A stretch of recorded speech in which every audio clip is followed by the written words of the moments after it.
அஞ்சிலே ஒன்று பெற்றான் அஞ்சிலே ஒன்றை தாவி அஞ்சிலே ஒன்றாராக ஆரியர்க்காக ஏகி அஞ்சிலே ஒன்று பெற்ற அணங்கை கண்ட அயலாரூரில் அஞ்சிலே ஒன்றை வைத்தான் அவன் நம்மை அழித்து காப்பான்.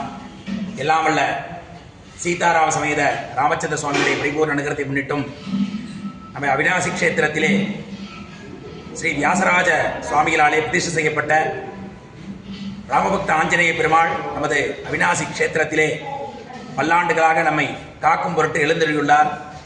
நமது வீராஞ்சநேய சுவாமியினுடைய ஆலயமானது அவிநாசியினுடைய தேரின் பின்பாக உள்ள இடத்திலே அமைந்துள்ளது.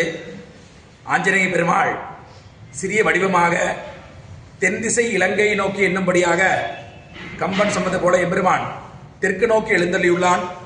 அப்பேற்பட்ட ஆஞ்சநேய பெருமாளுடைய ஜெயந்தி வைபவத்தை முன்னிட்டு இன்று முதல் நாள் காலையிலே ஆஞ்சநேய சுவாமிக்கு விசேஷமாக ராமநாம மூலமந்திர ஹோமங்களும் அதனைத் தொடர்ந்து விசேஷமாக மகா திருமஞ்சனம் என்று சொல்லக்கூடிய அபிஷேகங்களும் நடைபெற உள்ளது.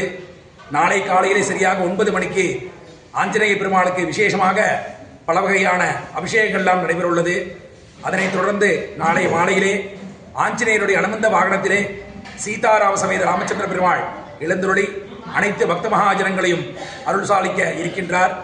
அது சமயம் ஆங்காங்கே இருக்கக்கூடிய நமது அவிநாசிக்கு சேர்ந்த அனைத்து பக்த மகாஜனங்களும் திரளாக வந்திருந்து எல்லாம் வல்ல ஸ்ரீ ராம்பிரானுடைய அனுகிரகத்தையும் ஸ்ரீ வீராஞ்சநேய சுவாமியுடைய பரிபூர்ண நடத்தை பெற்றிருக்குமாறு கோயில் நிர்வாக அதிகாரியின் சார்பாகவும் ஆஞ்சநேய பக்த பேரவையின் சார்பாகவும் கேட்டுக்கொள்கிறோம். ஓம் தத்சத பரமாத்மனே நமஹ. ஆழ்வார் எம்பெருமானார் ஜீயர் திருவடிகளே சரணம். ஜெய் ஸ்ரீராம்.